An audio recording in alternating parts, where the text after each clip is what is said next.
banyaknya tantangan, banyaknya masalah yang timbul di dalam hidup kita, seringkali kita pun menjadi goyah, kita pun menjadi undur, kita pun menjadi loyo. Puji Tuhan masih stuck. Ya, seringkali bukan stuck saja, tetapi kita mundur ke belakang, putus asa, kecewa, akhirnya mencari jalan pintas. Itu yang terjadi.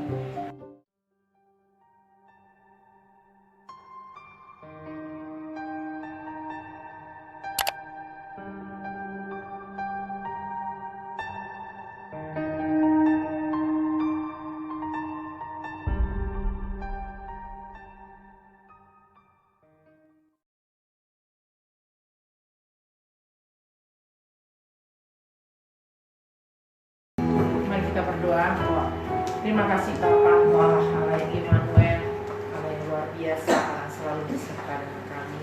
Kami sungguh bersyukur memiliki Allah yang senantiasa kasih setianya tidak pernah berkesudahan di dalam kehidupan kami. Terima kasih Bapa, terima kasih Tuhan Yesus. Saatnya kami duduk diam di kaki Tuhan. Kami rindu mendengarkan kebenaran firman Tuhan. Tuhan berbicara bagi kami semuanya. Terima kasih Bapa, dalam nama Tuhan Yesus Kristus kami siap menyambut kebenaran firman-Mu. Haleluya, amin. Shalom. Shalom. Jemaat Tuhan yang dikasihi oleh Tuhan Yesus Kristus, mari kita buka kebenaran firman Tuhan.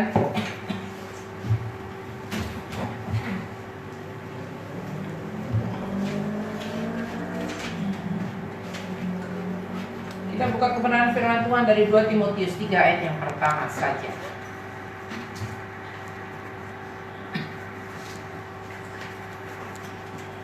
2 Timotius 3 ayat yang pertama.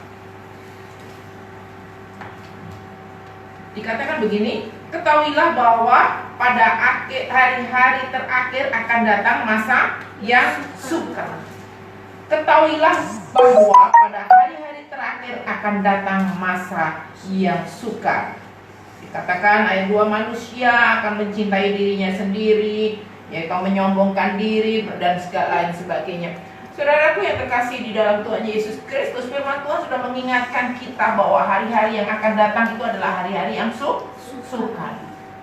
Ya kan? Dan sekarang sudah mulai terbukti bagaimana kehidupan kita, bagaimana kehidupan negara kita, bagaimana kehidupan lingkungan kita. Semakin hari bukan semakin enak, tetapi semakin hari semakin sulit.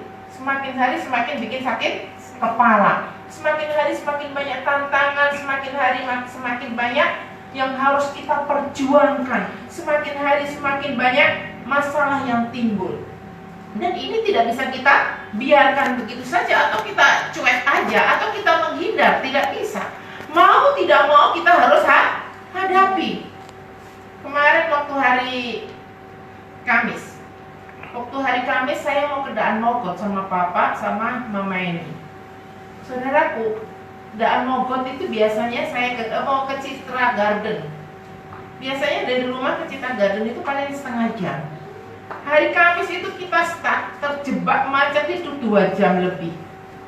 Akhirnya kita nggak sampai ke Citra, kita putar balik. Kita tanya, ada apa? Ada demo besar-besaran di depan, ya kan? Ternyata di depan itu kenapa macet? Karena di depan ada demo besar-besaran. Ini kan demo di mana-mana saat ini, ya. Di Jogja, restoran Legian, itu restoran bagus itu. Saya pernah makan di itu kalau kita di lantai 2 itu kita lihat pemandangan Malioboro, hancur, ya kan? Di mana-mana hancur, saudaraku, oleh karena demo, ya. Dan lucunya ada satu ini begini, ya. Waktu demo tempat kerjanya dihancurin, ya kan? Sesudah itu besoknya datang untuk bekerja. Nah, tempatnya sudah nggak ada, udah hancur. Akhirnya tidak dapat duit, ya. Akhirnya tidak dapat duit, tidak bisa memberikan makan anak istri. Ya, karena saya pikir orang demo itu kenapa ya nggak berpikir ya, demo sih demo, tapi ya jangan demo bakar-bakar, jangan demo rusak-rusak. Saya berapa kali saya pernah lihat demo di Hong Kong dan di Singapura pas saya ke sana. Ada demo. Demo itu teratur rapi. Ya, mereka tuh berjalan rapi teratur. Mereka berdiri pun mereka hanya bawa tulisan-tulisan saja. Kemudian nanti kalau ada satu yang komando untuk nyanyi, mereka nyanyi lagu-lagu kebangsaan mereka. Ya kan? Begitu, nggak ada namanya rusak. Orang mau lewat dipersilahkan, ya kan? Apa semuanya boleh berjalan, semua berjalan dengan lancar. Demonya demo yang tertib. Ya. Kita semakin hari semakin sulit. Kita mau ke Citra aja harus 2 jam lebih, akhirnya nggak nyampe, iya kan? Sudah begitu, aduh ini orang-orang tua kan, udah mau pengen buang air kecil, apalah. Saudaraku, semakin kesana hidup semakin banyak perjuangan. Firman Tuhan katakan, ketahuilah pada hari-hari terakhir akan datang masa yang sukar. Ya, entah itu masa sukar dari dunia atau masa sukar dari diri kita sendiri. Setiap masalah yang kita hadapi itu akan ada. Mau tidak mau kita harus menghadapinya. Mau tidak mau kita harus menyelesaikannya. Mau gak mau pergumulan hidup itu akan terus terjadi hari lepas hari. Sekarang bagaimana? Tergantung sikap kita di dalam menanggapi setiap tantangan pergumulan yang ada di depan kita. Iya kan? Kalau pergumulan yang kecil-kecil saja kita tidak bisa menghadapi, bagaimana dengan pergumulan yang besar? Dihebohkan lagi ada chip, ya kan? Chip sudah ada, sudah masuk Indonesia, ya, segala macam sudah ada,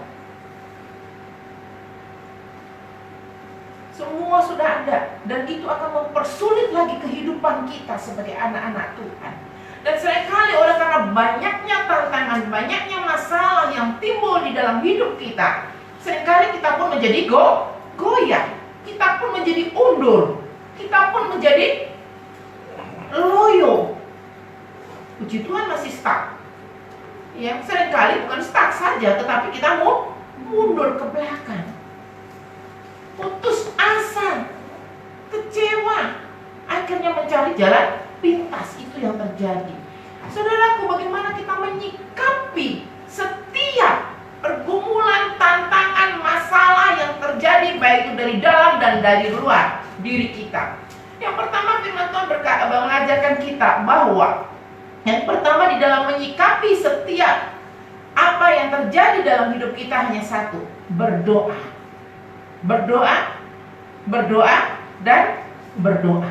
Itu sikap pertama kali, tindakan pertama kali yang harus kita ambil. Berdoa dan berdoa. Ya kan? Itu yang harus kita kerjakan. Itu bagian yang harus kita kerjakan di dalam menghadapi setiap tantangan yang timbul, yang ada di depan hidup kita. Kita bisa lihat dari Yakobus 5 ayat 16 sampai 18. Coba Yakobus 5 ayat 16 sampai dengan 18. Halo, Bu? Lama sekali ini LCD-nya. Yakobus 5 ayat 16 dikatakan, karena itu hendaklah kamu saling mengaku dosamu dan saling mendoakan supaya kamu sembuh. Doa orang benar bila dengan yakin didoakan sangat besar kuasanya. Terus lanjut ayat 17. Ibu, Elia adalah manusia biasa. Elia adalah manusia biasa sama seperti kita. Dan ia telah bersungguh-sungguh berdoa supaya hujan jangan turun dan hujan pun tidak turun di bumi selama 3 tahun dan 6 bulan. Ayat 18. Lalu ia berdoa pula dan langit menurunkan hujan dan bumi pun mengeluarkan buahnya. Elia ayat 17 dikatakan Elia orang biasa sama seperti kita. Elia di dalam menghadapi masalah, dia datang kepada Tuhan, dia berdoa sungguh-sungguh. Iya kan? Dia berdoa sungguh-sungguh. Elia adalah manusia biasa. Dia berdoa sungguh-sungguh supaya hujan jangan turun. Dan hujan turun enggak? Enggak turun. Ya kan? Hujan enggak turun selama 3 tahun 6 bulan. Sesudah itu di ayat 18 dikatakan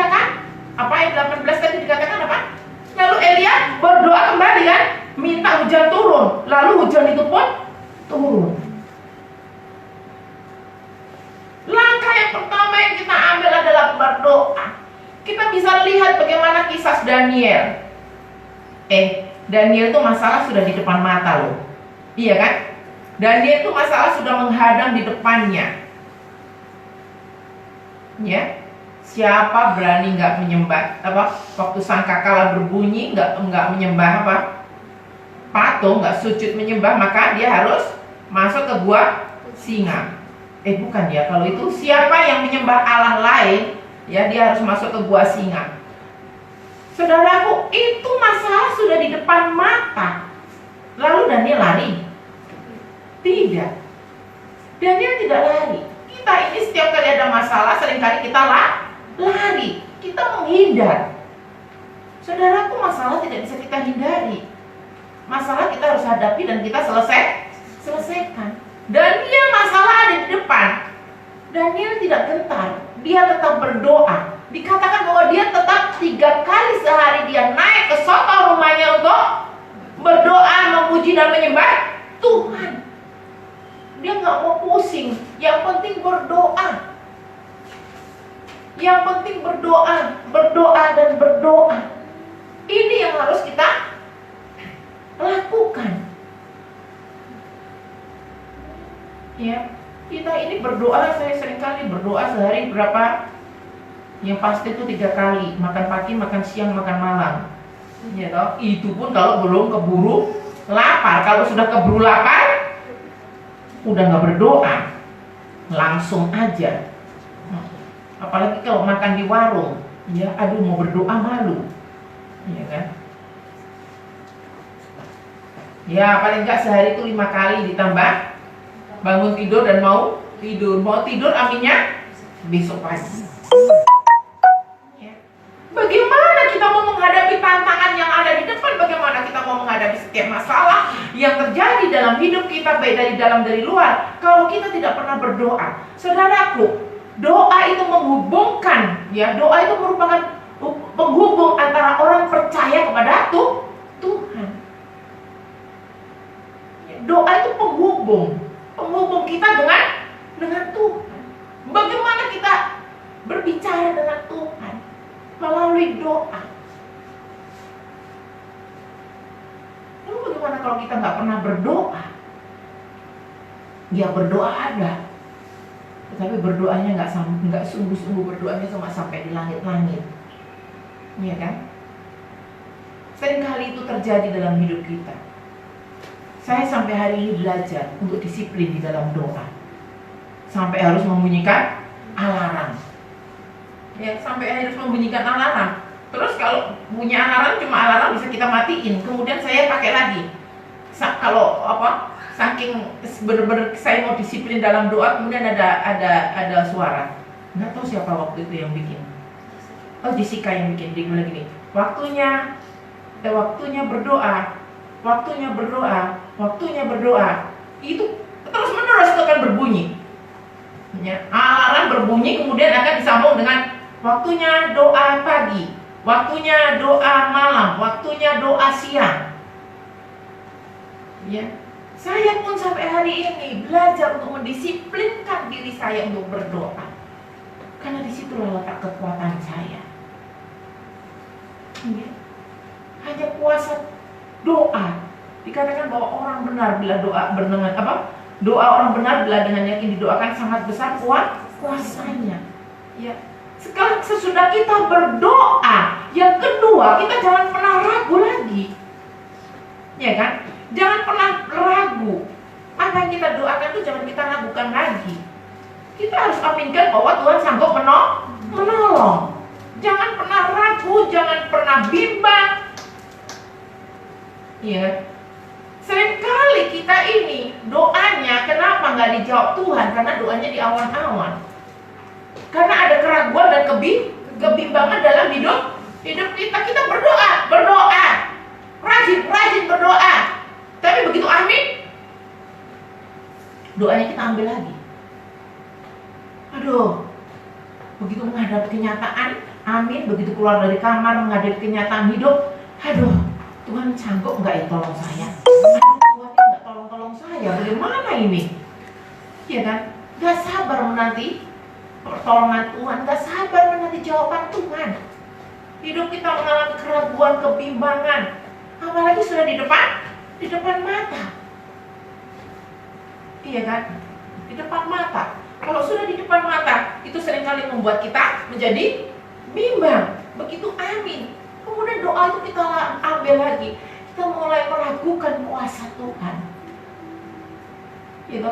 Orang yang meragukan kuasa Tuhan artinya dia tidak percaya kepada Tuhan. Ya kan? Orang yang meragukan kuasa Tuhan itu tidak percaya kepada Tuhan. Ya. Pemazmur mengatakan bahwa walaupun gunung-gunung persoalan ada di depan mataku, aku tidak pernah goyah. Aku tidak akan pernah bimbang dan ragu, karena Allah adalah penolongku. Iya kan? Mazmur mengatakan bahwa Allah penolongku. Dimanapun aku berada, di situ Allah juga ada. Saya senang sekali Daud katakan bahwa di lembah kekelaman di situ Engkau hadir.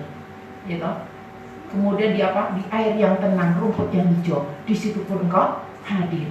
Kehadiran Tuhan selalu nyata, selalu ada dalam kehidupan kita, saudara. Oleh sebab itu jangan pernah ragu, jangan pernah bimbang dengan apapun juga yang terjadi di dalam kehidupan kita. Jangan pernah gentar dan putus asa. Janji Tuhan itu ya dan amin. Sekali Ia berjanji, Dia akan menepati. Dia tidak pernah ingkar janji. Ya kan? Janjinya sangat teruji, saudaraku. Bukan seperti janji manusia.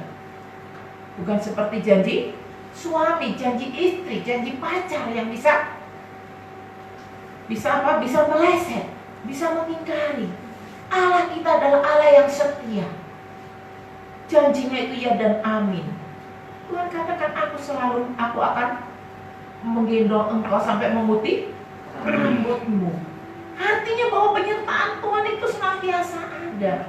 Oleh sebab itu jangan pernah ragu, jangan pernah bimbang dengan janji Tuhan itu. Ya, apapun yang terjadi di depan mata, jangan pernah kita disilaukan, atau jangan pernah kita ditutup dengan besarnya masalah yang kita hadapi. Ya kan? Pak Rahmat kemarin, Bu Ati kemarin, ini begini, jadi begini. Enggak, saya bilang berdoa. Jangan ragu pertolongan Tuhan. Jangan bimbang pertolongan Tuhan. Bapak pernah bilang bahwa seringkali kita menaruh masalah itu di depan mata kita, sehingga menutupi semuanya. Tapi pada saat masalah itu kita tahu jauh di sana, ya kan?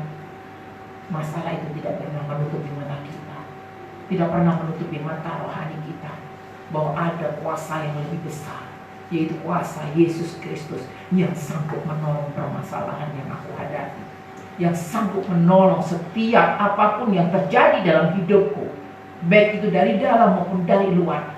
Allah di dalam Yesus Kristus bersamaku, aku tidak gentar, aku tidak bimbang, dan aku tidak ragu. Itu yang harus ada dalam diri kita. Saudaraku, saya dan Bapak sampai hari ini sedang menghadapi masalah yang cukup rumit, ya kan?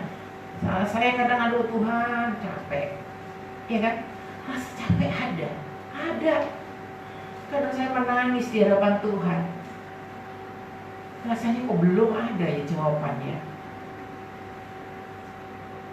Belum ada jawaban dari Tuhan. Tetapi saya yakin dan percaya bahwa saya tidak akan pernah meragukan Tuhan, karena Tuhan sanggup menolong.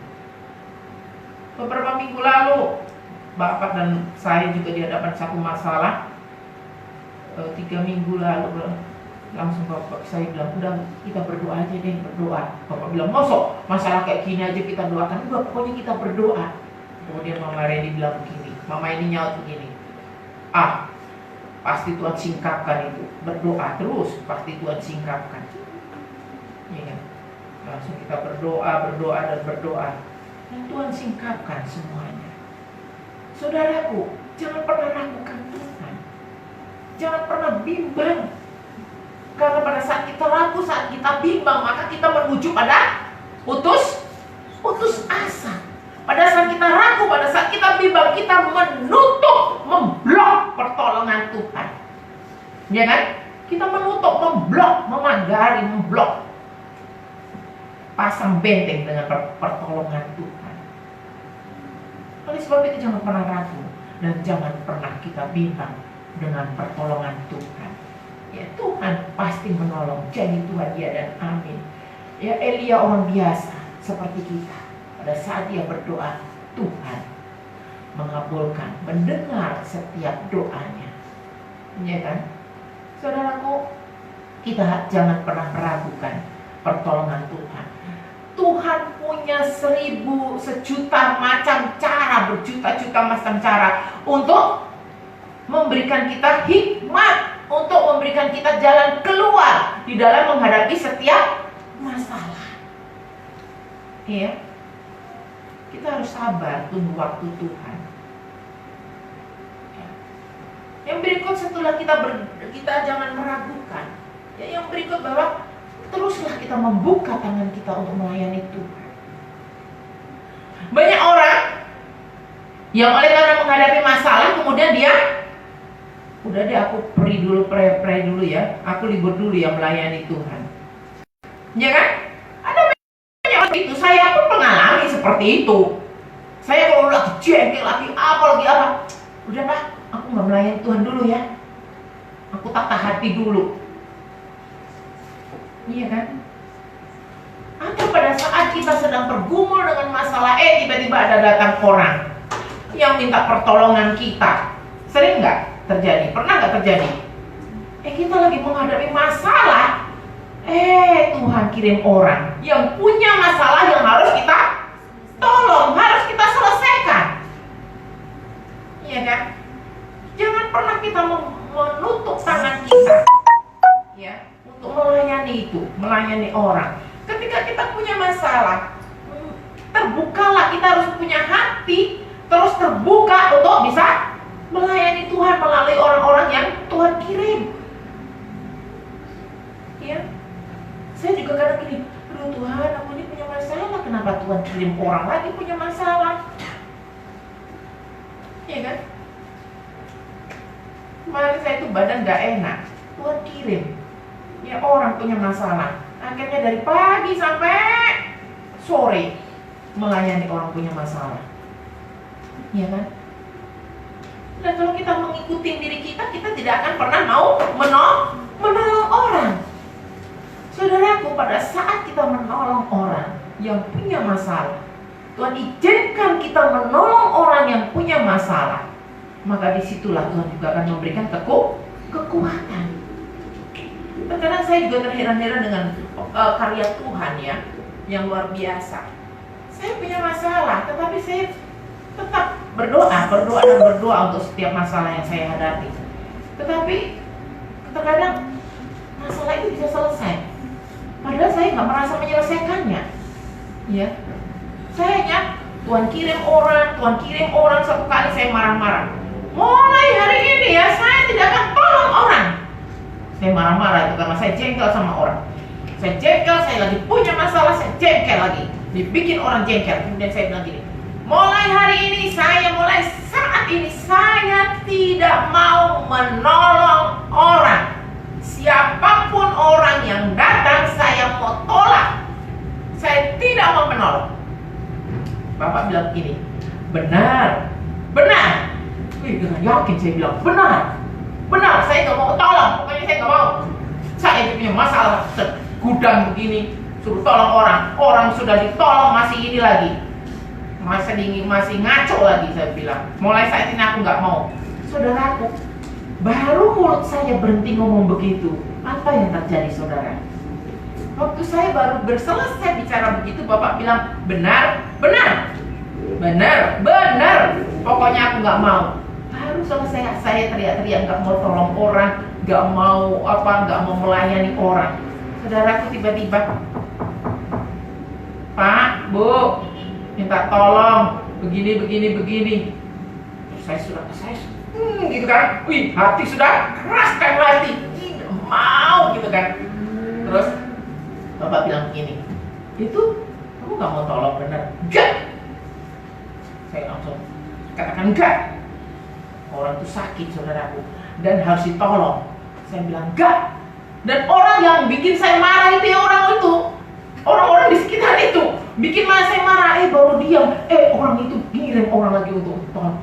Bapak bilang, benar kamu nggak mau tolong? Enggak. Saya bilang, ya udah kalau nggak mau tolong, orang itu tak suruh pulang. Saya diam. Saya diam. Ya sudah deh. Ya sudah deh. Tapi masih dengan hati ya.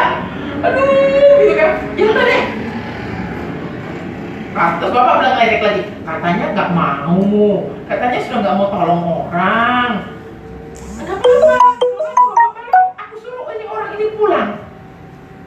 Ya sudah. Ini mau nggak mau saya harus tolong, harus selesaikan semua masalah orang itu. Ya kan, walaupun dengan hati yang jengkel, tapi begitu saya selesaikan menolong orang itu ada kelegaan yang luar biasa, saudaraku. Terkadang kita keraskan hati seperti itu. Tetapi mari kita belajar, jangan pernah menutup diri kita.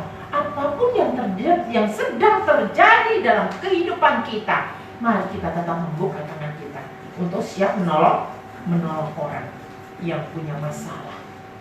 Ya, walaupun kita punya masalah yang luar biasa, tetaplah kita membuka tangan. Ada satu teman saya, alumni 3, dia punya penyakit yang luar biasa, penyakit langka, saudaraku. Dia bilang begini, kamu itu orang sakit ya, tetapi kenapa kamu tetap ceria? Saudaraku, penyakitnya penyakit langka, tetapi beliau ini tetap ceria, tetap dandan cantik. Dia bilang begini, saya tidak akan pernah mau orang melihat saya oleh karena sakit, tetapi saya mau orang melihat saya sukacita. Masalah di depan mata, saudaraku. Masalahnya bukan sakit penyakit yang biasa. Ini sakit penyakit yang langka yang Tuhan izinkan. Bahkan dia bilang begini, ayo Kak, kita buka yuk konsultasi orang sakit, supaya orang-orang yang sakit itu bisa kuat di dalam Tuhan. Di dalam sakit dia masih bisa melayani. Di dalam kesakitan dia masih bisa mendoakan orang. Saya bilang, luar biasa. Saya bilang, ini bukan sakit penyakit yang bisa ya secara medis bisa sembuh, enggak. Tetapi dia tetap katakan, saya harus tetap melayani. Saya harus tetap menolong setiap orang yang datang kepada saya. Saudaraku, mari buka tangan hati kita. Apapun yang terjadi, situasi dan kondisi apapun, kita tetap berani untuk menolong orang. Ya. Dengan menolong orang, disitulah kita memuliakan Tuhan. Ya, yang berikut bahwa teruslah memuliakan Tuhan. Teruslah kita memuliakan Tuhan. Teruslah kita menyembah Tuhan, memuliakan Tuhan. Kita ingat kisah di dalam Kisah Rasul 16 ayat 12 sampai dengan 40. Di situ diceritakan tentang kisah Paulus dan Silas di dalam penjara. Iya kan? Bagaimana kondisi Paulus dan Silas yang begitu memprihatinkan. Tangan kaki diikat. Ya, tangan kaki diikat. Dia di penjara. Dia dimasukkan di dalam penjara. Tetapi kita melihat bagaimana sikap Paulus dan Silas di dalam menghadapi masalah yang begitu besar. Ya, di situ dia tetap memuji Tuhan, dia tetap menyembah Tuhan, memuliakan Allah. Ya kan? Dia tetap memuliakan Allah, dia tetap menyembah Tuhan.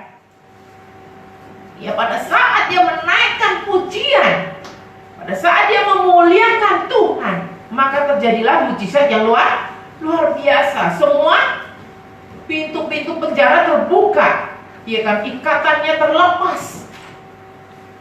Iya.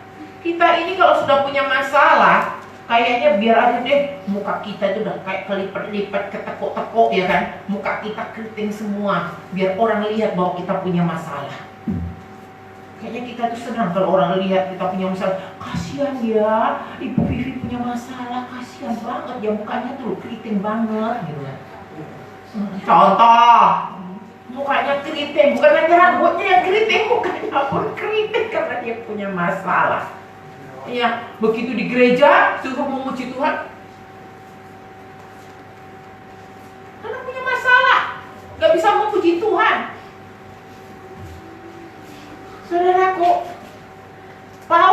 Silas menghadapi masalah yang cukup berat dan cukup besar di depan sedang terjadi, tetapi dia melakukan hanya memuji, memuliakan Tuhan.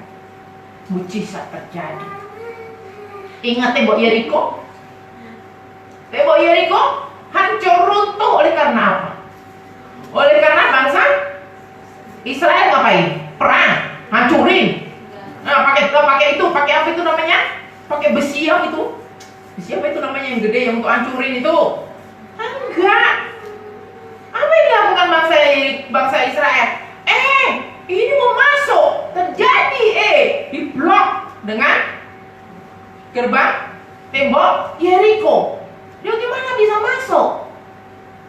Orang di sana bukan orang yang besar-besar badannya dikatakan ya. Bagaimana ini bisa masuk dalam tembok Yeriko? Hanya dengan apa, saudara? Bukan dihancurin. Mereka bukan datang menghancurkan, tetapi mereka datang dengan memuliakan Tuhan. Iya kan? Mereka berputar memutari tembok Yeriko dengan puji-pujian. Hari ke-7 tembok runtuh. Kita memuliakan Tuhan, kita menyembah Tuhan, kita memuji Tuhan. Jangan melihat situasi kondisi kita.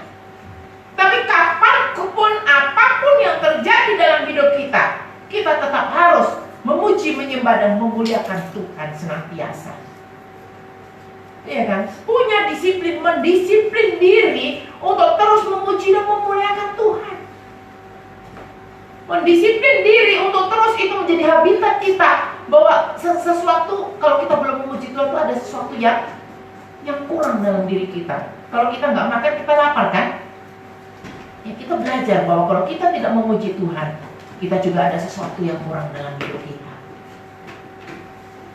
Iya. Masalah yang terjadi dengan memuji Tuhan dan menyembah Tuhan itu mengandung kuasa yang luar biasa. Pujian dan penyembahan mengandung kuasa yang dahsyat, mengandung kuasa yang kuat dan luar biasa. Pada saat kita di dalam masalah, kita menghadapi masalah, kita memuji dan menyembah Tuhan, maka di situ ada kuasa Allah yang turun atas kita. Amin. Tembok Yeriko hancur oleh karena puji-pujian. Paulus dan Silas ya bisa lepas dari penjara oleh karena dia tetap memuji dan menyembah Tuhan. Ya. Kita ini seringkali tidak mau memuji dan menyembah Tuhan karena apa? Kita senantiasa mengasihani diri kita sendiri. Kita hanya melihat diri kita, aduh kesian ya aku ya, kesian. Ya, kita lupa ada Tuhan. Ada kuasa Tuhan yang tak terbatas, yang mustahil menjadi tidak mustahil. Masih ada mujizat sampai hari ini. Ya, kuasa Tuhan itu tidak terbatas, saudaraku. Kita tidak bisa batasi oleh apapun juga. Terbukti firman Tuhan. Ya, banyak bagaimana kisah kuasa Tuhan tidak terbatas. Dan kuasa Tuhan yang tidak terbatas itu akan terjadi dalam hidup kita selama itu kita terus memuliakan nama Tuhan. Ya kan? Muliakanlah Tuhan dalam hidupmu, dan biarlah kuasa Tuhan yang terjadi dalam hidupmu. Iya. Yang terakhir, di dalam menunggu pertolongan Tuhan, tetaplah tenang.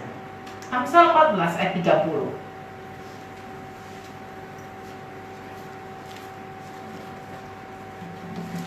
Amsal 14 ayat 30 berkata, belum selesai, belum terbuka. Silakan baca yang sudah ketemu. Aduh, nggak dengar saya. Siapa memejamkan hati yang tenang menyadarkan tubuh, tetapi iri hati memusingkan tulang. Amsal 14, saudaraku. Aduh, belum connect. Iya, hati yang tenang menyegarkan tubuh, tetapi iri hati membusukkan tulang. Hati yang tenang menyegarkan tubuh. Ya. Firman Tuhan juga katakanlah, tetaplah tenang supaya kita bisa berdoa. Tetaplah tenang supaya kita bisa berdoa. Jangan tergopoh-gopoh. Seringkali kita di dalam menghadapi masalah kita sudah heboh. heboh sendiri. Heboh sendiri, lumayan kalau masalah sudah terjadi. Kadang baru di dalam pikiran kita udah heboh, ya kan? Kita udah heboh sendiri. Saudaraku, kita tetap tenang, ya, karena di dalam ketenangan itu ada kemenangan, ya. Di dalam ketenangan kita bisa berdoa. Di dalam ketenangan kita bisa melihat hati yang tenang, menyegarkan jiwa, ya kan, menyegarkan tubuh. Di dalam ketenangan tanpa tawar penawar, maka akan menerobos, akan terjadi terobosan baru di dalam di dalam menyelesaikan masalah kita.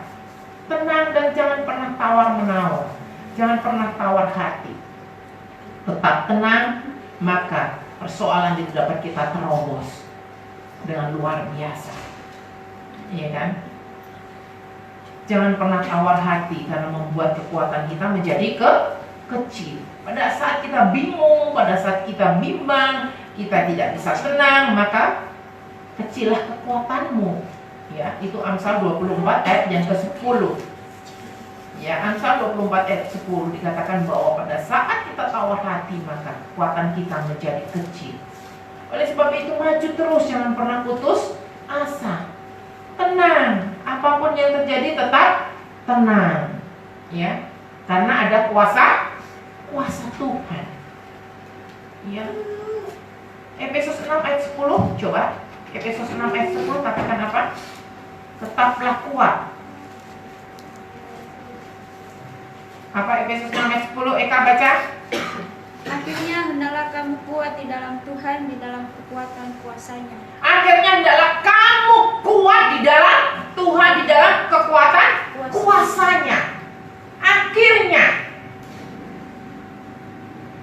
Akhirnya hendaklah kamu kuat di dalam Tuhan. Bukan kuat di dalam diri sendiri, tetapi kuat di dalam Tuhan, di dalam kekuatan kuasanya. Saya bilang kuasa Tuhan tidak terbatas.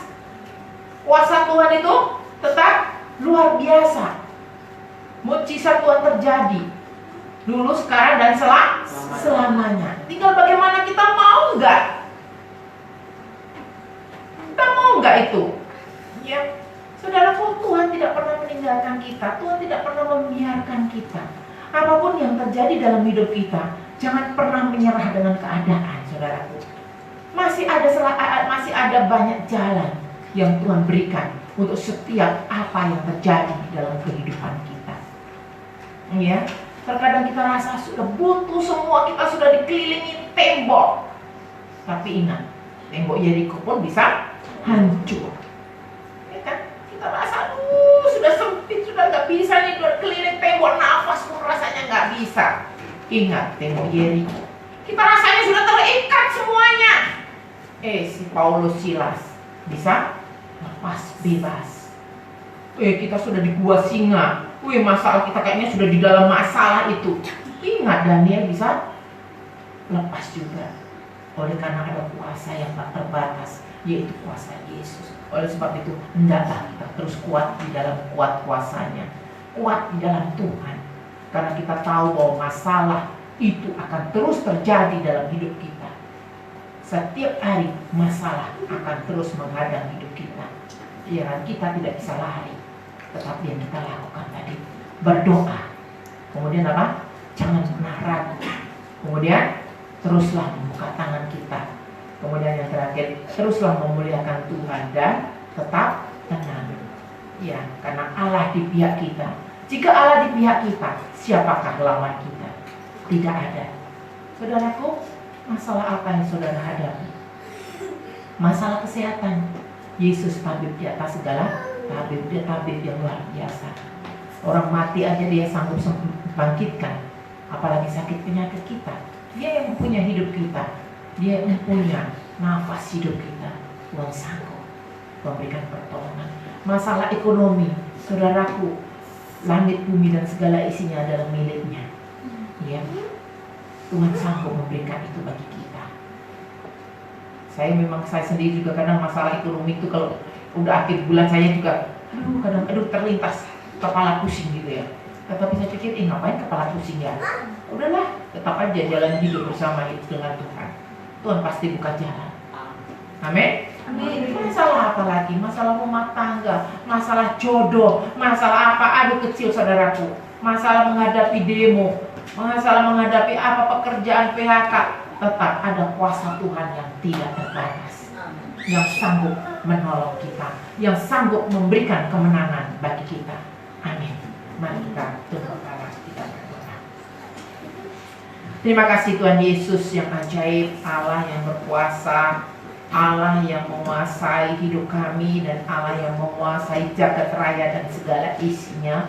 Kami bersyukur Bapa. Firman Tuhan katakan bahwa hari-hari yang akan kami hadapi ini adalah hari-hari yang akan timbul masalah, hari-hari yang akan timbul tantangan dan pergumulan. Tetapi kami bersyukur karena firman Tuhan juga memberikan kami kekuatan. Firman Tuhan memberikan kami jalan keluar, dan biarlah kami terus bertahan di dalam Tuhan Yesus Kristus. Kami tetap berdiri di dalam kuasa Yesus, kuasa yang tidak pernah terbatas, kuasa yang tidak pernah dapat dilawan oleh kuasa apapun juga. Kami percaya bahwa kuasa-Mu sampai hari ini pun masih ada. Kami percaya bahwa tangan Tuhan tidak kurang panjang untuk menolong kami, dan telinga Tuhan tidak kurang tajam untuk mendengar setiap seruan doa kami, seruan permohonan kami, seruan permintaan kami untuk menolong kami. Terima kasih Bapa. Biarlah kami boleh mengambil bagian yang kami harus kerjakan di dalam hidup ini,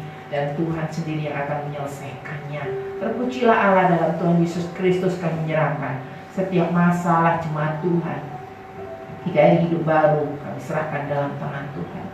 Baik itu masalah pribadi lepas pribadi, masalah pergumulan hidup, masalah ekonomi, masalah sakit penyakit, masalah keluarga, masalah dengan pekerjaan, masalah dengan pelayanan, bahkan masalah dengan dunia luar. Tuhan, kami tahu banyak tantangan yang terus menerpa hidup kami, tetapi kami serahkan semuanya itu dalam tangan pengasihan Tuhan. Kami percaya bahwa kami akan mengalami terobosan-terobosan baru di dalam menghadapi masalah. Kami terus akan mengalami terobosan baru untuk kami terus lari kencang, naik dan naik. Bahkan kami terus lari naik oleh karena kami ada bersama dengan Tuhan. Tuhan punya 1001 macam cara untuk dapat menolong kami. Terima kasih Bapa. Kami percaya bahwa pada saat Tuhan membuka, tidak ada yang dapat menutupnya. Pada saat Tuhan mengangkat kami, tidak ada orang yang dapat menurunkannya. Oleh sebab itu Bapa, kami menyerahkan semua jemaat hidup baru ini dalam tangan Tuhan. Biarlah mereka terus belajar untuk tetap berdoa, tidak meragukan kuasa Tuhan, untuk tetap mau membuka tangan dengan pelayanan, dengan pekerjaan Tuhan, dan terus hidup di dalam Tuhan, percaya, yakin dan sungguh-sungguh, hidup tenang memuliakan nama Tuhan. Itulah bagian kami yang harus kami lakukan. Kami percaya Tuhan akan melakukan bagian Tuhan yang luar biasa dalam hidup kami. Terima kasih Bapa. Terima kasih Tuhan Yesus. Berkati kami semuanya. Pimpin kami semuanya. Tutup bungkus kami semuanya dengan kuasa darah Tuhan Yesus Kristus. Di dalam masa pandemi ini Tuhan, kami percaya bahwa penyertaan Tuhan, perlindungan Allah tetap nyata dalam hidup kami semuanya. Anak-anak kami, suami-suami kami, istri-istri kami, orang tua kami, dimanapun berada, saudara-saudara kami serahkan dalam tangan pengasihan Tuhan Yesus Kristus. Terima kasih Bapa. Terima kasih Tuhan Yesus. Kami menyerahkan gereja Tuhan ini dalam tangan Tuhan. Dengan segala masalah yang dihadapi, kami serahkan dalam tangan Tuhan. Tuhan menolong. Kami juga berdoa untuk bangsa dan negara kami yang diserahkan dalam tangan Tuhan. Tuhan memberkati bangsa negara kami. Tuhan menolong para pemimpin. Berikan hikmat marifat di dalam mengambil setiap keputusan yang harus kita ambil untuk bangsa dan negara kami. Kami berdoa juga untuk rakyat Indonesia, supaya rakyat Indonesia menjadi rakyat yang cerdas, rakyat yang tidak terbawa dengan emosi, rakyat yang tidak mudah diombang-ambingkan, rakyat yang tidak mudah diprovokasi, Tetapi biarlah kami menjadi rakyat yang cerdas, yang memikirkan masa depan kehidupan kami dan juga memikirkan kehidupan bangsa kami. Terima kasih Bapa. Terima kasih Tuhan Yesus, kami berdoa menyerahkan ke gereja-gereja Tuhan dalam tangan Tuhan. Tuhan memberkati gereja-gereja Tuhan, hamba-hamba Tuhan, pelayan-pelayan Tuhan, Tuhan memberkati. Terima kasih Bapa, terpujilah Allah dalam Tuhan Yesus Kristus. Kami menyerahkan doa ini hanya di dalam satu nama, Tuhan kami Yesus Kristus, yang mengajak kami berdoa. Bapa kami yang di surga, dikuduskanlah namamu, datanglah kerajaanmu, jadilah kehendak-mu di bumi seperti di surga. Berikan kami pada hari ini makanan kami yang secukupnya, dan ampunilah kami akan segala kesalahan kami, seperti kami juga mengampuni orang yang bersalah kepada kami. Dan janganlah membawa kami dalam pencobaan, tetapi lepaskanlah kami daripada yang jahat. Karena Engkau yang punya kerajaan dan kuasa dan kemuliaan sampai selama-lamanya. Amin. Tuhan Yesus memberkati.